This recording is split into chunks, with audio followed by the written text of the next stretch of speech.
चिन्मयं देवं सद्गुरुं ब्रह्मविद्वरम्।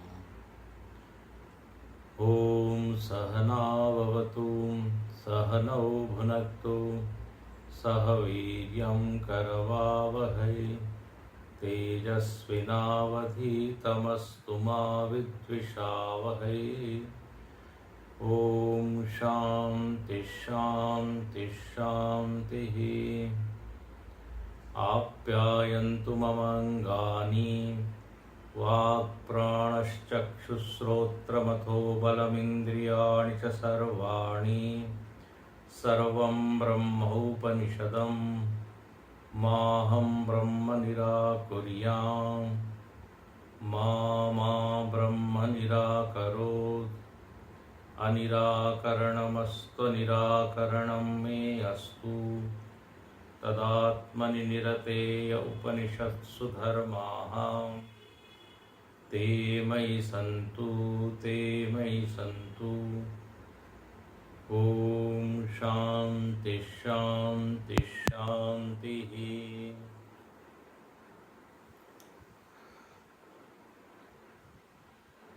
देवासुर संग्राम में भगवान की कृपा से देवता लोगों को विजय मिली, लेकिन उन्होंने विजय का श्रेय भगवान को न देके अपने को ही दिया। अस्माकम एव अयम विजयः अस्माकमेव महिमा इति। तो ये एक दोष उनमें आ गया। हालांकि देवता लोग देववृत्ति से संपन्न है, सद्गुणों से संपन्न है, लेकिन यदि हम सतर्क न रहें, सावधान न रहें, हरि समर्पे बिनु सत्कर्मा, रामायण में एक चौपाई है। सत्कर्म भी हम करें, सद्गुण भी हम प्राप्त करें, लेकिन यदि उसको हरि को समर्पित न करें तो वो कर्म या वो गुण भी दोष युक्त हो जाते हैं। यहां पर देवता लोग आसुरी वृत्ति से युक्त हो गए, और जब ऐसा हुआ तो भगवान ने अभिमान को दूर करने के लिए एक अद्भुत रूप वहां लिया है। उस रूप को देखकर देवताओं के मन में विस्मय, बोले ऐसा तो कभी रूप देखा नहीं। दूसरा जो भाव आया वो है भय, थोड़े डरे, अंतर्भयात या ऐसा शब्द आता है। और तीसरा एक भाव है पूज्य भाव, आदर भाव। तो आदर युक्त भय और आश्चर्य युक्त भय है, आश्चर्य युक्त आदर है। ऐसे तीन भावनाओं का वो लोग अनुभव कर रहे हैं। भगवान इन देवताओं के सामने ही प्रकट हुए। कल हमने आपको संकेत किया था कि यदि कोई व्यक्ति अच्छे गुणों से युक्त है तो भगवान उसके ऊपर कृपा करने के लिए आते हैं। उनका मन द्रवित होता है, बोले इतना इसने कमाया है, इसको दर्शन देना चाहिए। यहां पर देवताओं को उन्होंने दर्शन दिया और कहा कि इसके कमियों को दूर करना पड़ेगा। भगवान तो जो है ना हितैषी है। भगवान को प्रकट करने में जो हेतु है वो तो है दैवी वृत्ति। देवी वृत्ति के कारण अनुग्रह वृत्ति भगवान में आती है। ऐसो को उदार जगमाही, है ना। भक्ति की परिभाषा ये दे दी गई कि जाके बेगी द्रवौ में भाई, सो मम भगति भगत सुखदाई। जिसके कारण मैं द्रवित हो जाता हूं वो है भक्ति। तो यहां पर भगवान द्रवित हुए, बोले इनके ऊपर अब कृपा करनी चाहिए। देखो ये जो अनुग्रह शब्द बड़ा अच्छा है। अनु मतलब होता है पश्चात, ग्रह मतलब होता है पकड़ना। जब हम परमात्मा को पकड़ते हैं, मतलब हम परमात्मा का ध्यान करते हैं, हम उनकी शरण में जाते हैं, हम उनसे प्रेम करते हैं, तो अनुग्रह, तो फिर उधर से भी वैसा ही रिस्पांस आता है। इसलिए अनु का अर्थ होता है पश्चात, बाद में। अनुपालन, अनुगमन, अनुसरण,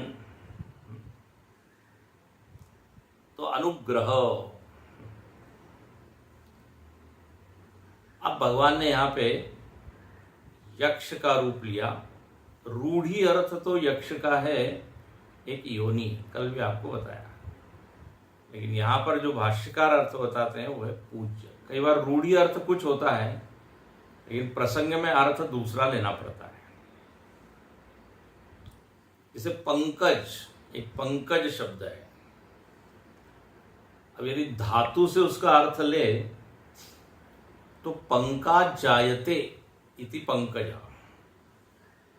पंक मतलब होता है कीचड़, दलदल कीचड़,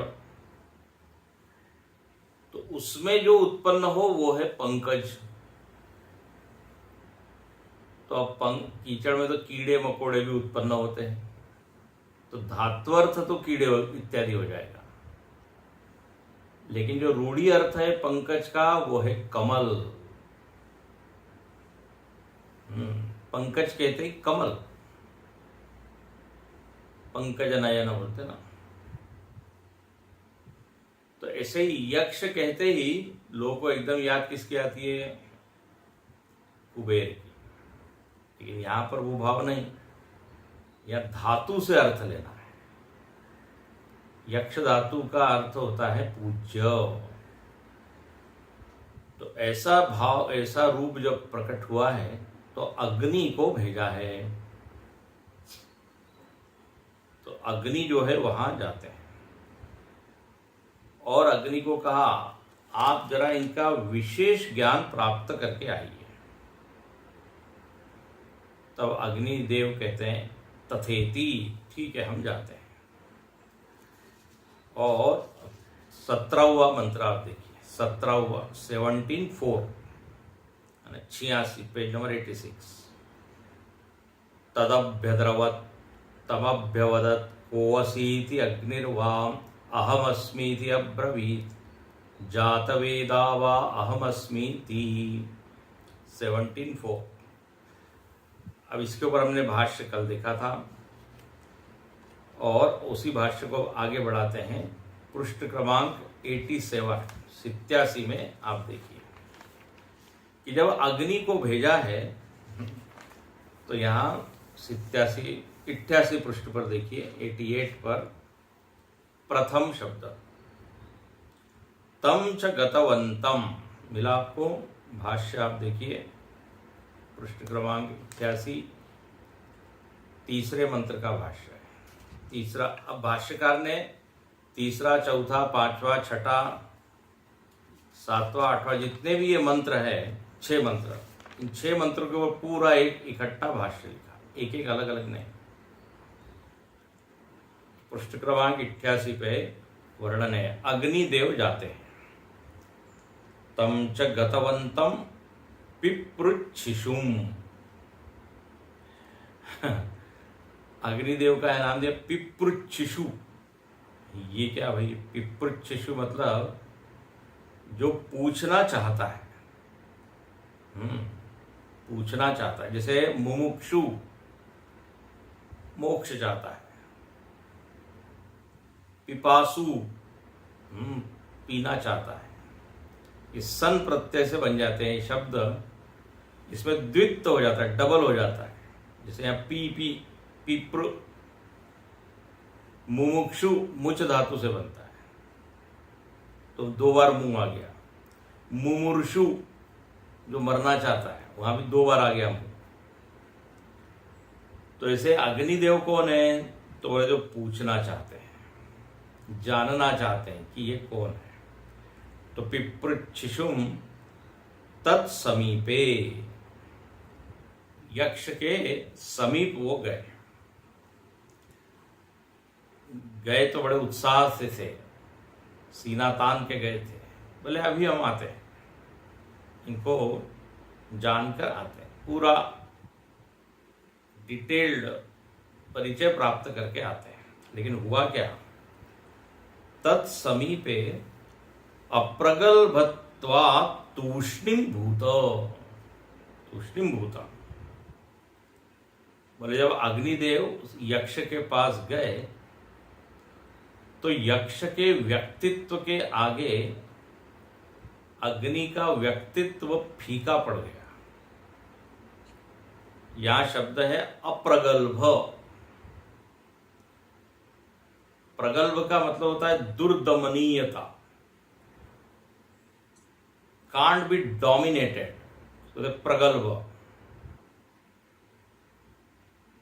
अप्रगल्भ मतलब उसके सामने जो दब जाए, हल्का लगे, छोटा दिखे। तो यक्ष के सामने ये अग्नि का जो व्यक्तित्व था वो दब सा गया, उसको कहते हैं अप्रगल्भ। उसकी चमक चली गई। जैसे सूर्य जब उदित होता है और धीरे धीरे धीरे ऊपर जा चढ़ता है गगन में, तो जो चंद्रमा है ना, वो चंद्रमा का तेज फीका फीका पड़ जाता है, ऐसा सफेद सफेद दिखता है। आपने देखा होगा, एक तरफ सूर्य, दूसरी तरफ चंद्रमा, कहीं कोने में उसका अस्तित्व दिखता भी नहीं, बिल्कुल हल्का हो जाता है। अच्छा, वही चंद्र रात में बड़ा तेजस्वी है, उसके सामने कोई नहीं तो बड़ा तेज ही। लेकिन वही दिन में कांतिहीन, तेजहीन, निस्तेज हो गया। तो इसको तो प्रगल्भ था। कोई कोई लोग होते हैं जिनके सामने है ना, उनका तप होता है, उनकी साधना होती है, उस कारण से उनके सामने दूसरे व्यक्ति एकदम बौने लगते हैं, हल्के लगते हैं। तो यहां पर क्या हुआ? तूष्णीम भूता। लेकिन इसमें एक और बात यह है कि यदि हम अभिमान लेके चले तभी जो है सामने व्यक्ति के सामने हमारा तेज फीका पड़ जाता है। लेकिन यदि शरणागति का भाव है, ध्यान से सुनना, विनम्रता का भाव है, तो बड़े व्यक्ति के सामने व्यक्तित्व तो उसका हल्का नहीं पड़ता। देखिए, ये सूर्य और चंद्र का एक उदाहरण राम जी और भरत के लिए भी दिया गया। चित्रकूट में प्रभु रामचंद्र जी से मिलने भरत जी जाते हैं, तो सूर्य के समान राम जी तेजस्वी है और भरत जी चंद्रमा के समान शीतल है। लेकिन याद रखना, भरत जी का तेज बना रहा। बहुत सुंदर ये विचार है। उनकी बातों को भी लोग बड़े ध्यान से सुनते रहे। ऐसे बड़ा व्यक्ति होता है समाज में, सब उसी की ओर देखते हैं। लेकिन भरत जी का तेज कम नहीं हुआ। क्यों? क्योंकि शरणागत भाव से गए थे। उनकी गति अग्नि और वायु की तरह नहीं हुई, क्योंकि अभिमान लेके गए थे।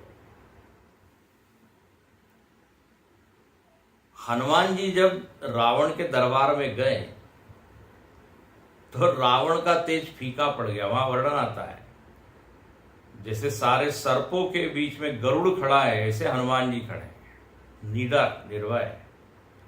रावण एकदम देखते ही रह गया, ये कौन है।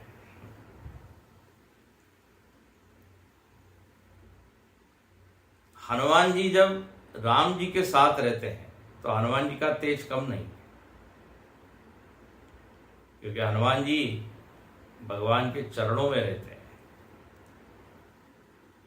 उनकी भी वैसी ही पूजा होती है जैसे राम जी की, क्योंकि भक्ति भाव है, अभिमान से नहीं गए हैं उनके पास। लेकिन उन्हीं राम जी के सामने इतर जो राक्षस हैं फीके पड़ जाते हैं। अब सदगुरु के सामने जो शिष्य है वो यदि अभिमान से जाए ना तो उसका व्यक्तित्व कम हो जाता है, हल्का हो जाता है। लेकिन गुरु के साथ में शिष्य लोग जाते ही हैं, और वो यदि विनम्र भाव से जाए, शरणागत भाव से जाए, तो उनका तेज है ना, उनकी शक्ति, उनकी मति, उनका प्रभाव कम नहीं होता। तो ये प्रगल्भता को समझना चाहिए। अभिमान लेके जाएंगे तो हाँ निश्चित ही यहां पे यही हुआ। तूष्णिम भूतम, अग्नि एकदम जैसे कुछ है ही नहीं, उसको एकदम ऐसा अनुभव हुआ, मैं कुछ हूं ही नहीं। अच्छा, फिर भी देखिए आगे, तद यक्षम अभ्यद्रवत अग्निम प्रत्यभाषत को असीति। बोले वो यक्ष के पास गया अग्नि, तो अग्नि ने पूछा भाई आप कौन है, कौन है? तो एवं ब्रह्मणा पृष्ठः, दूसरी पंक्ति, इस प्रकार से जब ब्रह्म ने पूछा कि आप कौन हैं, तो अग्नि अब्रवीत, अग्नि ने बोला, अग्नि ने उत्तर दिया। क्या उत्तर दिया? तो देखो उत्तर में ही उसका अभिमान एकदम टपक रहा है, झलक रहा है, अभिव्यक्त हो रहा है। वो कहने लगा मैं अग्नि हूं, अग्निर्वाम अग्नि नाम अहम प्रसिद्ध हो, दुनिया में मैं प्रसिद्ध हूं, फेमस हूं। अच्छा भाई, किस नाम से? अग्नि नाम से। अच्छा, यहां पे इतना बोल के चुप हो सकता था, और उसने इतना तेज देखा है यक्ष का, फिर भी अपना अभिमान जो है ना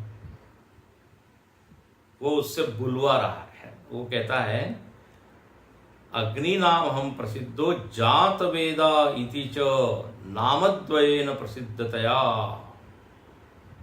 बोले मेरा केवल एक ही नाम नहीं है, दूसरा नाम भी है। क्या नाम है? जात वेद। जात वेद मतलब जो जो चीज उत्पन्न हो रही है जगत में या हुई है, उन सबको मैं जानता हूं।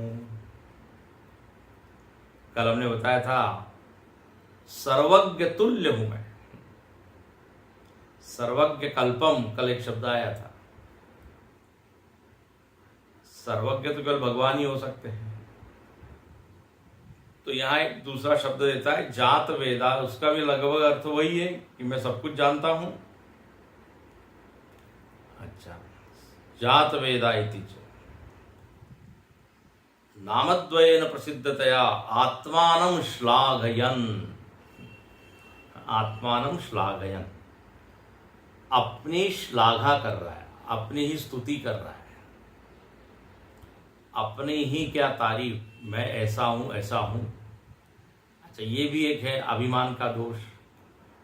अभिमानी व्यक्ति चुप नहीं रह सकता, मौन नहीं रह सकता। वो अभिमान जो है ना भीतर से उसको धक्का देता है, बोले बोलो, दिखाओ, प्रदर्शन प्रदर्शन करवाता है ये अभिमान।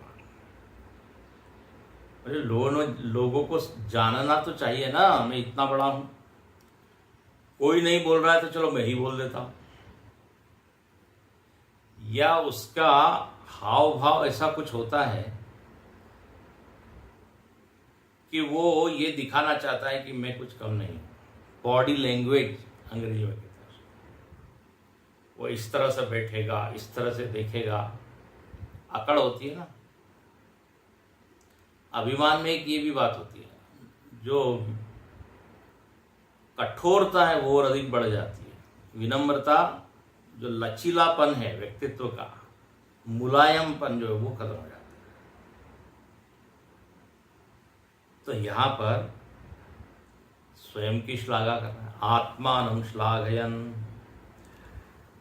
अच्छा, जब इस तरह देखा यक्ष ने तो क्या हुआ, इति एवं उक्तवंतम ब्रह्म अवोचत। तब ब्रह्म ने कहा, देखा उसका अभिमान। एक ये बात भी है, आप चाहे बोले ना कुछ भी, लेकिन हमारे हाव भाव से सामने वाला व्यक्ति समझता है कि ये बड़ा ईगोइस्टिक है। कई बार होता है जो ईगोइस्टिक को बोलते ही नहीं है, इसे दिखाते हैं कि बस। हमसे यदि बोलना है तो आप अपना स्तर जरा ऊंचा कीजिए। हम छोटे लोगों से नहीं बोलते या उस ओर नहीं देखकर मुस्कुराते। हाँ, अभिमानी व्यक्ति का ये भी होता है, आई एम सम बड़ी स्पेशल। तो यहां पर देख लिया यक्ष ने कि अच्छा इनमें ये दोष है, तो क्या हुआ, ब्रह्म अवोचत तस्मिन्नेव प्रसिद्ध गुण नाम भवति त्वयि किम वीर्यम।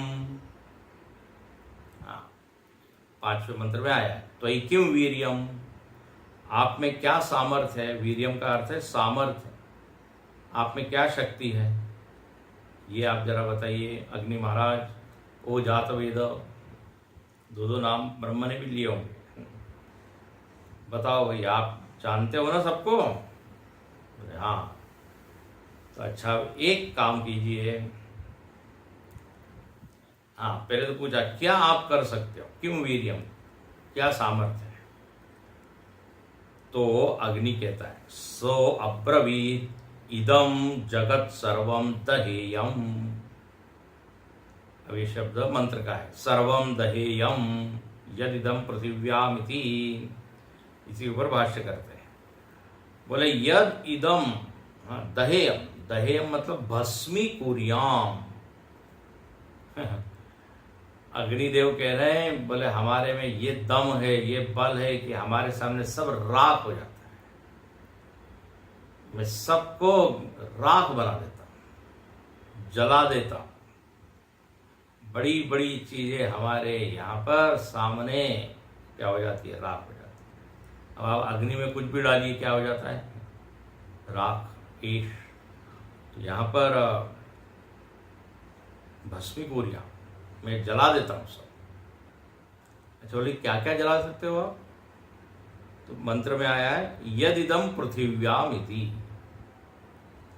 बोले जो भी पृथ्वी में है। तो भाष्यकार इसके ऊपर अर्थ करते हैं, यद इदम स्थावरादि पृथिव्याम इति। यद इदम स्थावरादि, स्थावर मतलब होता है स्थिर चीजें, एक होता है स्थावर, एक है जंगम। स्थावर जंगम, चराचर, चलने वाले न चलने वाले, इसको आप बोल सकते हो सजीव निर्जीव। पहाड़ इत्यादि कैसे स्थिर है, वृक्ष कैसे स्थिर है, स्थावर है। जंगम, चलने वाले। तो कीट पतंग से लेके जितने प्राणी हो सब क्या है, जंगम। तो स्थावर आदि पृथिव्याम इति, मतलब जो भी यहां पर है सबको मैं जला सकता हूं। और यहाँ भाष्यकार और अच्छा लिखते हैं, पृथिव्याम शब्द से अर्थ क्या लिया, बोले पृथ्वी पे ही जो स्थिर और चलायमान है वही चीज नहीं, अपितु पृथिव्याम इति उपलक्षणार्थम। पृथिव्याम ये शब्द मंत्र, ये मंत्र में आया है ये शब्द। तो बोले इससे आप अर्थ क्या ले लीजिए, उपलक्षणा से, उपलक्षणार्थम यतो अंतरिक्षस्थमपि दह्यते एव अग्निना। हाँ, भाष्यकार हर चीज का देखो थोड़ा सा एक नई चीज डाल देते हैं। मंत्र में तो आया तो पृथ्वी में जितनी चीजें उनको जला सकता हूं, लेकिन भाष्यकार कहते हैं यहां उपलक्षणा से आप अंतरिक्ष में जो स्थित है वो भी ले लीजिए। अंतरिक्षस्थम अपि, मतलब जो कुछ भी इस ब्रह्मांड में। अब ये जो अर्थ है इसको कहते हैं उपलक्षणा से अर्थ लेना। उपलक्षणा मतलब एक वस्तु का उल्लेख किया जाता है, नाम लिया जाता है, उससे अन्य का भी ग्रहण कर लेना, उसको कहते हैं उपलक्षणा। जैसे महाभूतों की चर्चा चल रही है और आकाश का नाम लिया, तो फिर वहां क्या लिखा जाएगा? उपलक्षणा से आप चारों महाभूतों का संग्रह कर लीजिए, चारों महाभूत भी आप उसमें जोड़ लीजिए। कई बार एक इंद्रिय का उल्लेख है, लेकिन उसे सारी इंद्रियां ले लेनी चाहिए। जैसे इसी उपनिषद में मंत्र आया, न तत्र चक्षुर्गच्छति न वाग गच्छति, बस दो इंद्रियों के नाम लिए। न तत्र चक्षु गच्छति, अब ये चक्षु जो है वो ज्ञानेंद्रिय है, तो आंख वहां तक नहीं जाती, ये अर्थ होगा। तो अब नेत्र से अन्य ज्ञानेंद्रियां भी ले लेनी चाहिए। कि कर्णेंद्रिय से सुन नहीं सकते ब्रह्म को, रसनेंद्रिय से चख नहीं सकते, घ्राणेंद्रिय से उसको सूंघ नहीं सकते, स्पर्शेंद्रिय से स्पर्श नहीं कर सकते, उस स्पर्श का विषय नहीं है। तो केवल एक का वहां निषेध किया है, न तत्र चक्षुर्गच्छति, लेकिन आपने चारों इंद्रियों को उसमें लेना है। तो पांचों के पांचों ज्ञानेंद्रियां वहां नहीं पहुंच सकती, प्रकाशन उसका नहीं कर सकती, ये उपलक्षण होगा। ऐसे ही न वाग गच्छति, अब वागेंद्रिय जो है वो कर्मेंद्रिय है, तो अन्य सारी कर्मेंद्रियों को भी ग्रहण कर लीजिए। वाक, पाणी, पाद, पायु, उपस्थ, ये 5 कर्मेंद्रिय है। वागेंद्रिय एक हो गई, हाथ पैर ये 2 हो गई, हस्तेंद्रिय पादेंद्रिय, और उपस्थ और गुदाम, मूत्र त्याग के लिए उपस्थ और मल त्याग के लिए गुदाम, और ये वाग 5 वागेंद्रिय। तो ये पांचों के पांचों इंद्रियां उस तत्व तक नहीं पहुंच सकती। उपलक्षणा के लिए मैं उदाहरण दे रहा हूं। तो यहां पृथ्वी शब्द दिया है, तो मत समझिए केवल पृथ्वी की जो चीज है वो मैं जला सकता हूं, बोले पृथ्वी के बाहर की चीजें भी, अंतरिक्ष में भी। अच्छा, दह्यते एव अग्निना, जब ऐसा ब्रह्मदेव ने सुना, अच्छा ये कर सकते हो, तुम्हारी ये सामर्थ्य है, वेरी गुड, बहुत बढ़िया। तो चलिए ऐसा है, हमारे सामने एक घास का तिनका है, जरा उसको आप जलाइए। तो क्या लिखते हैं? तस्मा एवं अभिमानवते, वो जो अग्नि था वो कैसा था? अभिमानवते, अभिमानवत का चतुर्थी में, अभिमानवते मतलब जो अभिमान वाला है, अभिमान से ग्रस्त है, अभिमानवते। जैसे भगवते शब्द बनता है कि नहीं, जो भग वाला है, 6 भाग्य जिसके पास है। ओम नमो भगवते वासुदेवाय, चतुर्थी विभक्ति हो जाती है भगवत शब्द की, भगवते। ओ नमस्ते अस्तु, ओम नमो भगवते रुद्राय, रुद्री का पहला ही वाक्य, ओम नमो भगवते रुद्राय।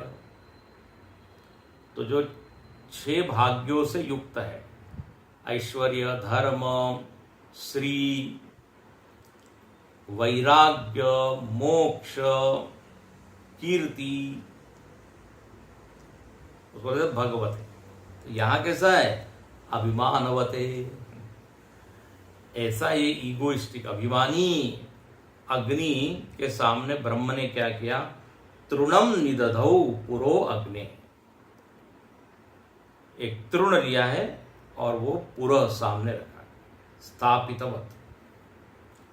ये छठे मंत्र के ऊपर भाष्य शुरू हो गया। तस्मै तृणम निदधावे तद्दह इति तदुपप्रेयाय सर्वजवेन तन्न शशाक दग्धुम। ये जो मंत्र है इसके ऊपर भाष्य शुरू हुआ। भले पुरो अग्ने है स्थापितवत ब्रह्म, ब्रह्म ने स्थापित किया, उसे सामने रखा और क्या कहा, एतत् तृणमात्रम मम अग्रतः दह। बोले तुम पूरे पृथ्वी को जला सकते हो, तो अंतरिक्ष में स्थित भी जला सकते हो ना। बोले यहाँ हाँ। बोले ये लीजिए, ये घास का तिनका है दह, इसको जलाइए। और यहाँ पे भाष्यकार इसमें एक और शब्द डाल देते हैं, मम अग्रतः दह। मम अग्रतः, यहाँ सामने, पीछे पीछे नहीं जलाना। पीछे कोई और चीज को लेके आगे तुम लेके आ जाओ और उससे जला दो, वो नहीं। थोड़ी चुटकी लेते हैं, सामने मम अग्रतः जलाओ। और यक्ष क्या कहता है, मम अग्रतः न चेत अस्य दग्धुम समर्थ मुंच। बोले यदि तुम, चेत मतलब यदि तुम इसको जला नहीं सके या नहीं जला पाए तो मुंच छोड़ दो। क्या छोड़ दो, दग्धुत्व अभिमानम। ये जो जलाने का जो अभिमान है ना, ये मैं जला सकता हूं सब कुछ, इसको तुम क्या करो, तुरंत छोड़ दो यदि असमर्थ हो तो। अग्नि ने कहा अरे मैं असमर्थ कैसे हूं, अभी तो बताया मैं सब जला सकता हूं। नहीं, यक्ष कहता है ट्राई करो, यदि यह नहीं हो पाया तो फिर हम कह रहे हैं जो अपना बड़प्पन तुम दिखा रहे हो उसको छोड़ना पड़ेगा। तो अभिमानम, हाँ मुंच। अच्छा, अब हुआ है अभिमानम सर्वत्र इति उक्त, हमेशा के लिए सब जगह तुम ये अभिमान छोड़ देना यदि नहीं जला पाए तो। अब कहते हैं इति उक्त तत्तृणम उपप्रेयाय तृण समीपम गतवान। वो जो अग्नि है वो घास का जो तिनका रखा था उसके पास तक गया, मतलब एकदम अग्नि के निकट नहीं रखा, इससे लगता है ऐसा है क्योंकि अग्नि को थोड़ा चलना पड़ रहा है, तो अग्नि वहां चलते हैं। गतवान, गए। और क्या आता है मंत्र में, सर्वजवेन। सर्वजवेन ये मंत्र है, मंत्र में शब्द आया। सर्वजवेन का अर्थ भाष्यकार करते हैं सर्व उत्साह कृतेन वेगेन गत्वा, बहुत उत्साह से तेजी से वो चलते हैं। जैसे हनुमान जी के लिए आता है ना, मनोजवम मारुततुल्य वेगम। मनोजवम, मन जैसे तेजी से चलता है ऐसे हनुमान जी चलते हैं। जवम यहां भी आता है, सर्व जवेन, पूरे उत्साह से शक्ति से चले हैं। बोले अभी करते हैं, लेकिन क्या हुआ, वेगेन गत्वा न शशाक न अशक दग्धुम, वो जला नहीं पाया। और सजात वेदा तृणम दग्धुम अशक्त व्रीडित। अग्नि बहुत लज्जित हुआ, व्रीडित मतलब लज्जित, उसको बड़ी शर्म आ गई। बताइए, इतना सा ये काम था, छोटा सा, वो भी मैं नहीं कर पाया, उसको बड़ा कष्ट हो रहा है। देखो, जो अभिमानी व्यक्ति होता है उसके अभिमान पर जब चोट पड़ती है, जिसके कारण उसको बड़ा अभिमान है, उसी के ऊपर यदि प्रहार हो जाए, आघात हो जाए, तो एकदम उसको लगता है मैं मर जाऊं तो अच्छा। लज्जित हो जाता है। कोई लड़का है, किसी विषय के लिए खूब उसने तैयारी की, अब परीक्षा हुई तो सारे विषय में पास हो गया, लेकिन जिसपे उसने बहुत तैयारी की थी उसमें फेल ही हो गया। अब उसको कितना दुख होता है। हमने जिसके लिए इतनी मेहनत की, बताइए, सफल नहीं हो पाए। और गुरुजी सुना रहे थे, बोले एक व्यक्ति थे, उनके भक्त, बुजुर्ग थे, 70 वर्ष के, लेकिन बड़े फिट थे। रोज 7-8 किलोमीटर 1 घंटा पैदल चलते, बहुत स्वस्थ, आरोग्य की दृष्टि एकदम बढ़िया। लेकिन कुछ प्रारब्धवशात कुछ ऐसा हो गया कि उनकी कमर में बड़ा दर्द होने लगा। अब उनको बड़ा दुख हो रहा है, कष्ट हो रहा है। बोले मैं इतना फिट, बताइए ये कैसे हो गया। और गुरुजी बोलने लगे, बोले बिल्कुल डिप्रेशन में चले गए, ये कैसे हो सकता है। आफ्टर ऑल मैं रोज एक्सरसाइज कर रहा हूँ, रोज घूम रहा हूँ। मतलब जिसका उनको बड़ा गर्व था, बताइए, उसके ऊपर जब आघात हुआ तो एकदम मन डूब गया इसके। गुरुजी ने बड़ी अच्छी बात कही उनको, बोले भाई कमर का दर्द आप कमर में ही रहने दीजिए ना, आप सिर में क्यों ले जा रहे हैं। डिप्रेशन और निराश आता है, अरे शरीर है तो उसमें होगा ही कुछ। दर्द को आप ब्रह्म की तरफ व्यापक मत बनाइए। गुरुजी ने लेट इट बी, वहीं पे रहने दीजिए, कमर में। तो अर्थ क्या हुआ, उनको ये लगता था कि हम कभी बीमार होंगे ही नहीं। अब ये भी एक होता है। तो यहां पर यह अग्नि को देखो, जिस चीज का अभिमान था उसी के ऊपर उसको बड़ा कष्ट हुआ है। और व्रीडितः हत प्रतिज्ञ हूं, उसकी प्रतिज्ञा हत हो गई। उसने क्या प्रतिज्ञा की थी, अरे हम अभी जलाते हैं, तो उसकी बात झूठी सिद्ध हो गई ना। और जब अपनी बात झूठी सिद्ध हो जाती है तो निश्चित ही सामने वाला हंसता है, अरे काफी डींग हाँक रहे थे, काफी बड़ा बड़ा बोल रहे थे, अब क्या हुआ, हत प्रतिज्ञा। अब देखिए, ये मन में चोट लगी है, ऑपरेशन यहां किसका हुआ है, मन का। वो नारद जी के भी उस प्रसंग में ऐसा ही हुआ है। नारद जी को अभिमान था सौंदर्य का, भगवान ने उसी पे चोट की। वो नारद मोह का प्रसंग आप पढ़िए, बहुत सुंदर है, उसमें ये सारी अभिमान की कथा है। जिसको लेके वो बैठे थे कि बस अब तो वो विश्व मोहिनी मेरे ही गले में जयमाल डालेगी, जब ऐसा कुछ हुआ नहीं, और वो रुद्रगण वहां बैठे थे, उन्होंने कहा पहले आप अपना मुख देख के आइए, फिर शादी के लिए आइए। भगवान ने उनको बानर का मुख दिया था। अब बताइए, इतना उनको बिल्कुल ये व्रीडित, नॉट ओनली व्रीडित, वहां तो क्रोधित, लज्जित ने बड़ा गुस्सा आया और दनादन शाप दिया है भगवान। तो उनको क्या अभिमान था, मैं बड़ा सुंदर हूं। जिसका अभिमान उसी पे चोट। तो यहां पे ये जलाने का अभिमान था, तो हत प्रतिज्ञा तत एव यक्षादेव तूष्णीम देवान प्रति निवृत्ते।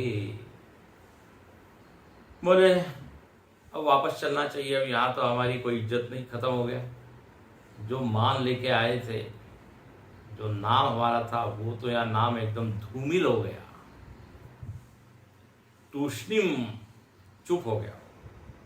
और भगवान ये इंद्र के पास जहाँ सारे देवता थे वहाँ पे वो पहुँच गए।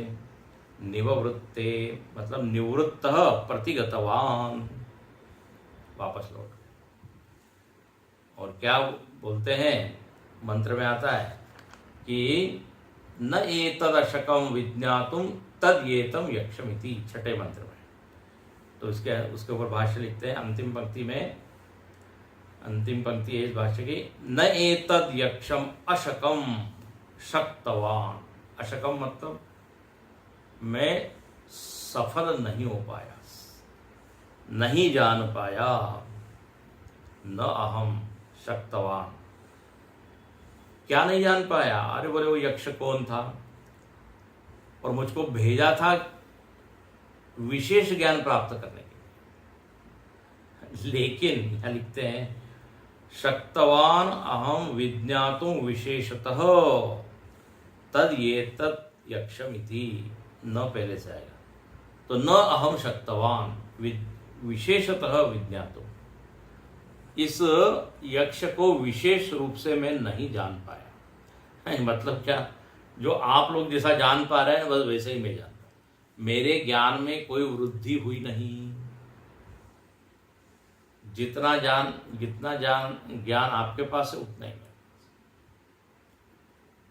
विशेष ज्ञान के लिए भेजा था, लेकिन वहां तो विशेष घटना घट गई जो कभी घटी नहीं थी। कभी ऐसा हुआ नहीं कि कोई चीज मेरे सामने आई हो वो जली न हो, लेकिन ये घास का तिनका बताइए, जलाई नहीं। ये एक विशेष चीज हो गई, और तो विशेष ज्ञान हुआ नहीं। अब इसमें एक सिद्धांत है, ब्रह्म का जो है ना सामान्य ज्ञान सबको है। कल देखेंगे इसको और अच्छे से। सामान्य ज्ञान है ब्रह्म अस्ति, भगवान अस्ति, लेकिन विशेष ज्ञान तभी होता है जब कोई आपको सुनाए, समझाए।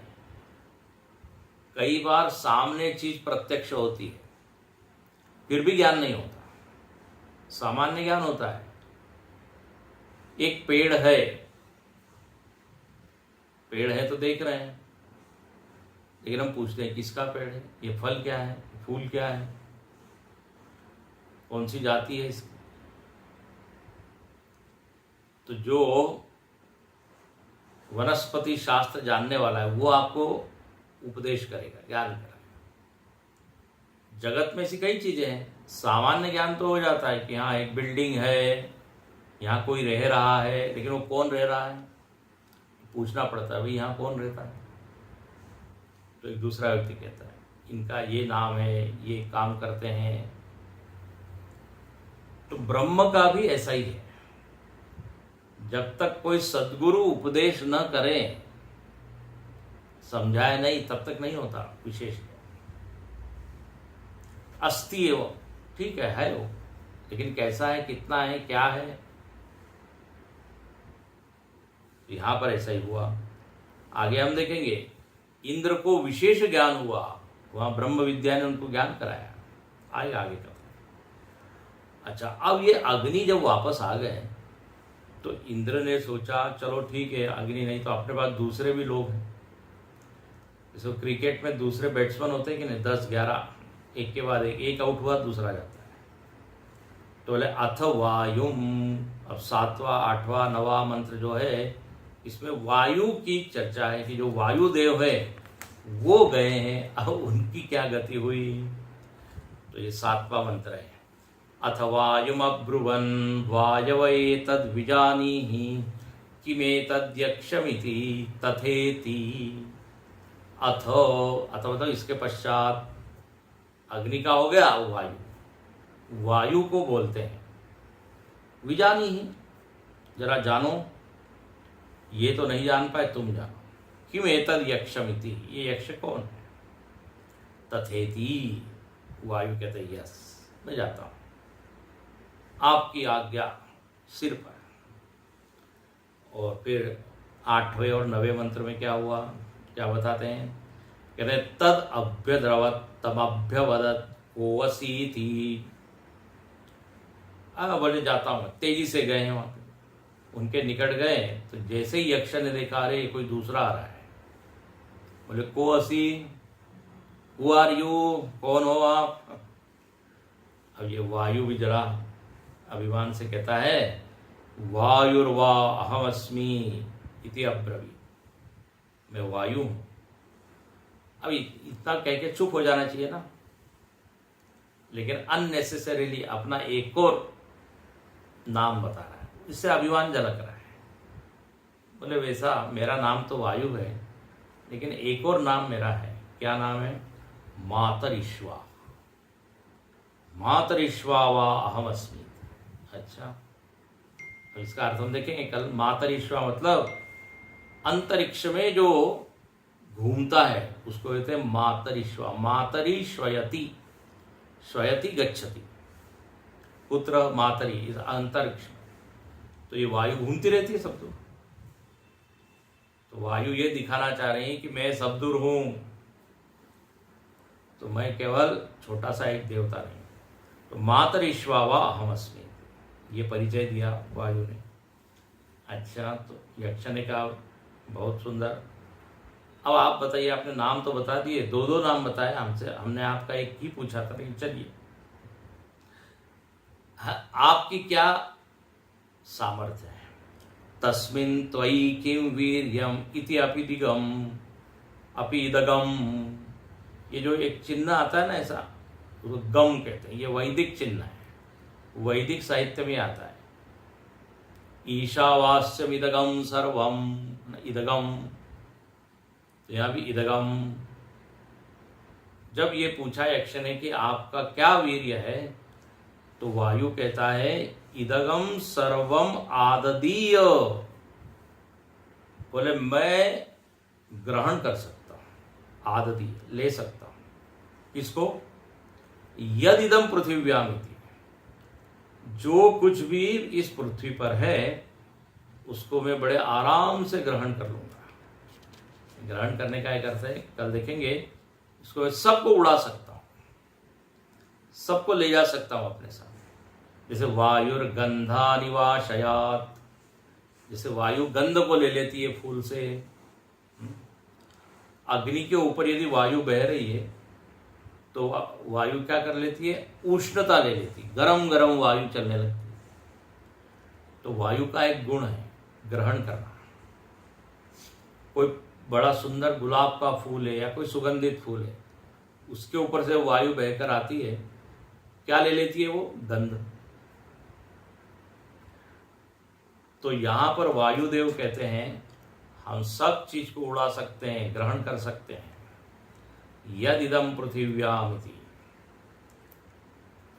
यक्ष ने कहा ठीक है, तो तस्मै तृणम निददौ, बस वही तिनका यक्ष ने लिया है, उसके सामने रखा।